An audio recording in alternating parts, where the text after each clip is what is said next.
I didn't anticipate having another film review episode so soon, but after a very busy week and a very busy today, I need something that I can just kind of talk about simply and get off my mind. And this is on my mind, and I really do want to get it out to you. So I'm not forcing myself. This is not a difficulty, but it also conveniently fills a gap where I don't have time to fill it with more creativity. So having said all that, which is probably way more than you need to know, let's run the credits and get into it.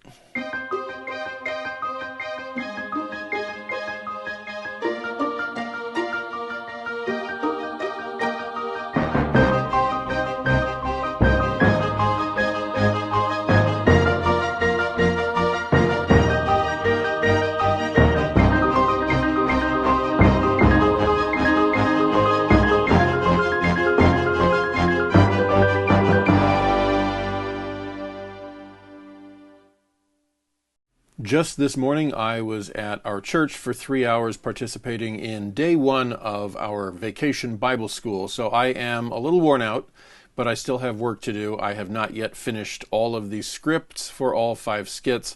I really thought I would get ahead this year, and it hasn't happened. And my daughters are tugging at my shirt sleeves going, when are you writing the next one? I am so grateful that they are quick memorizers. Anyway, opening day went well. I'll put some shots over this as we talk of me and my 2 daughters presenting the opening skit.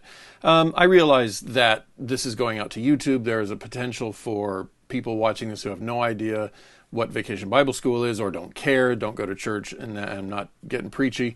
But basically, it's a 1 week summer camp type thing, 9 to noon every day. A lot of churches do it every summer, and I took over writing the scripts. I think this is my 3rd year because I just did not like the ones that the publishing company, Lifeway Publishing Company, was producing. They just had no life to them. They had no character. They had no memorability.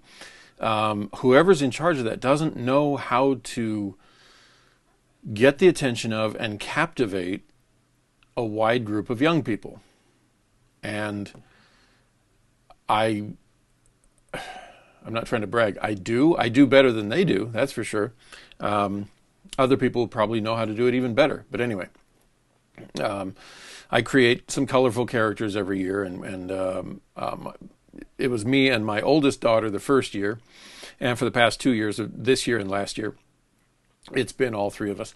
We'd get more people involved actually, but the church only has so many wireless microphones, and that is an auditorium that because of the size and shape of it, you'd have to really shout to be heard without a microphone, especially over the murmur of 100 or so little kids. So, all that to say, that was my morning. As soon as I'm done here, I will be working on more skits, more scripts, so that my daughters can be ready for tomorrow, and so I can be ready for tomorrow. I get a little teeny advantage in that as the one writing them, some of my dialogue enters my head a little early, but it's still, at my age, it's becoming a challenge to memorize word-perfect accuracy quickly.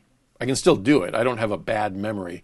It's just not as fast as when I was a teenager and a college student being in the college plays. But anyway, okay. Having said all that, what I really want to talk about today, I don't have any updates on the film. Plans are coming along for the summer trips to reach, to get interviews at slightly more distant locations than just right here in Central Oregon, but nothing really to speak of right now. At least not compared to what I really want to speak about, and do it quickly and efficiently so that I can get on with all the other stuff I need to do. I recently took my daughters to see the live-action How to Train Your Dragon. This was originally an animated film in 2011, I think, maybe. And it went over really well. It was a pretty big hit. I rented it. I didn't see it in theaters, but I did rent it, and it was pretty cute and charming. I rented it not because I'm really not into the whole CGI animated thing. Pixar's got some good ones. every once in a while someone will come out with a fun one. Of course, my daughters really much, very much, excuse me, my daughters very much enjoy those kinds of things because they are created more for kids. I saw it because I had heard the music. Excuse me, sorry about that. I had heard the music by John Powell, and it was awesome. So I wanted to see the movie that it went with. I was a little disappointed at how low they mixed the music when there were dragon battles going on. The sound mixer chose to bring out the sounds of battle to the point where you really couldn't hear this awesome music as well as you should have. He put so much effort and beauty into that. I should have given the music a few more decibels. Bring the sound effects down, loud enough to hear them, but quiet enough for us to appreciate the music.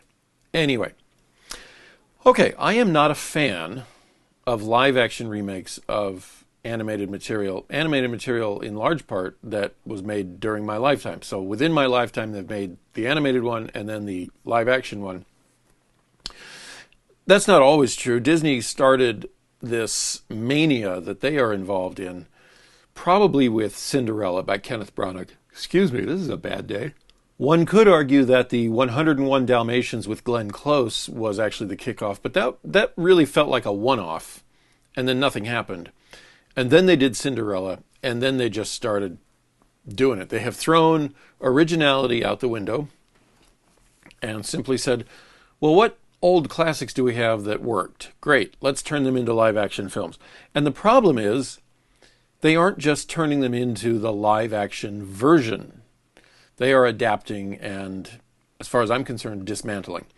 Cinderella, directed by Kenneth Branagh, was charming enough, but the talking mice had been removed. Kate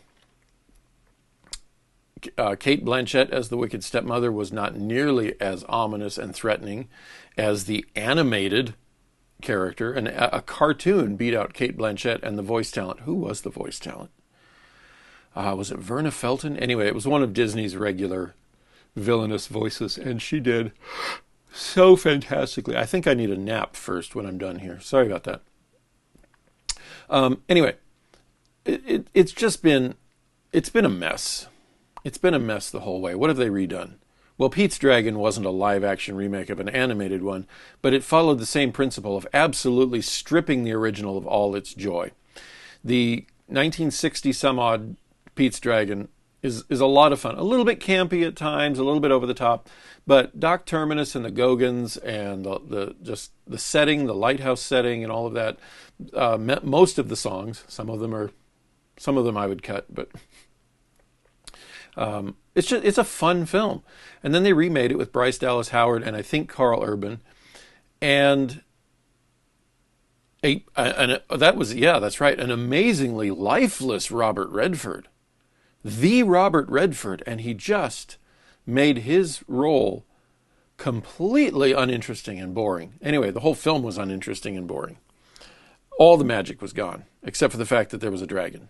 But they didn't even present the dragon wondrously and magically and fun. It was gone. And that's just been their track record. And then, of course, in the past 10 years, they've tried to become increasingly political about it. They've tried to inject very specific political agendas into their films, not the least of which is militant feminism and various other things. A forced diversity, making the Little Mermaid black for no reason other than they wanted to put a black person in the film. But even then, if you want to make the Little Mermaid black, okay, fine. But the story that went along with it and the delivery that went along with it was such utter garbage. Whoever's making these things, that one was directed by Rob Marshall, wasn't it? This is Rob Marshall who brought us the very colorful Chicago. And as much as I have some complaints about Into the Woods, he made Into the Woods very lively and colorful and funny. And then he made The Little Mermaid? What is going on? Anyway, I saw this coming. I know my daughters love the animated How to Train Your Dragon. My youngest is a fan of dragons. She collects dragon books, dragon trinkets for her shelves. She's a dragon girl. So I thought, okay, I'm going to play dad. and take my girls to see a movie that I am only putting a modicum of hope into. And boy, was I wrong. How to Train Your Dragon 2025, the live-action adaptation, is the way all live-action adaptations should be made. When you have a classic like Beauty and the Beast, The Little Mermaid, Aladdin, whatever, rather than take a 90-minute movie and try to elaborate and expand and give it subplots no one asked for and political agendas no one asked for, just take that animated film, lift it out of its 2D or 3D structure and drop it into the live act structure. That's it. That's all you need to do. That's what they did with How to Train Your Dragon. And not only did they do that, they did it with love and care and attention to detail. They did the casting right. They did the music right. They did the production design right. It doesn't look like anything was skimped on. I have no idea what corners they cut. I don't know what their budget was. But they did it. They did it right. They did it with respect. It's the difference between Lord of the Rings by Peter Jackson and the 1980s Dungeons and Dragons. The childish, cheap, the thing that looked like it belonged in a child's nursery. The sets and the lighting and everything was just wrong. Lord of the Rings got it right. How to Train Your Dragon 2025 got it right. It didn't feel chintzy. Oh, it was wonderful. It was absolutely wonderful. That's how everything is beeping. My phone has beeped. 2 different watches have beeped. Sorry about that. Anyway, where was I? I was losing myself to the enthusiasm of what I've just seen. Yeah. That's not only how all live action should be done. That's how to Train Your Dragon should have been done the first time. Just skip the animated one, because for me, a fantasy film is far more fantastical the more real it looks. When you make it a cartoon, it can be fun. Okay. But it doesn't really suck me in. This was... I was there. I felt like I was there when the dragon was flying. That's another thing. Special effects have come so far that finally, never mind Jar Jar Binks. I mean, Jar Jar Binks came out, even Gollum from Lord of the Rings. Everybody was saying, oh, photorealistic CGI. And I watched these creatures move, and I went, no, they don't feel like they are there. With the dragon, I forget his name. Does he have a name? Anyway, with the dragon in How to Train Your Dragon, it felt like it was there. There's a scene in The Lord of the Rings, The Fellowship of the Ring, where Legolas jumps on top of a cave troll, or jumps off. One of those two moves. And beautiful movie all the way through. Props to Peter Jackson and the entire cast and crew. But in that moment, it looks like a high-end computer game. They didn't stop and render it better and animate it better. There's a scene in How to Train Your Dragon where Hiccup jumps on the dragon. I know he's not really jumping on a dragon. The dragon wasn't there. There was some kind of frame, some kind of prop for him to jump on. But it looked like he jumped on a dragon. It looked like he jumped on a dragon animatronic that was actually there in the room. And they got John Powell to recreate his score. Obviously, he had to stretch some measures and add some measures, cut some measures, and adapt some things slightly. But by and large, it's the same score, and he even made it a little bit richer, filled in some instrumentation here and there. Really gave it a wonderful feel. I bought that sound. So now I have both soundtracks. And this is actually a DVD that, assuming they put it on DVD, I will put that on my birthday wish list or buy it myself. It was that good. I was that impressed. I cried. Not because the story is the kind of story to make me cry, but because I loved what I was seeing. I was sitting there with my daughters going, yes, this is how you do fantasy adventures, especially for young people. It didn't stoop to being childish or cheap. I already said that. Lord of the Rings, very mature. But if you want to include the younger people, your kids, your 10-year-olds and your 8-year-olds, this is how you do a fantasy adventure for the whole family. It was wonderful. Go see it. If you don't get to see it in theaters, watch it on a big screen TV, crank the volume, and enjoy. Okay, That's my official opinion, the correct opinion on How to Train Your Dragon 2025.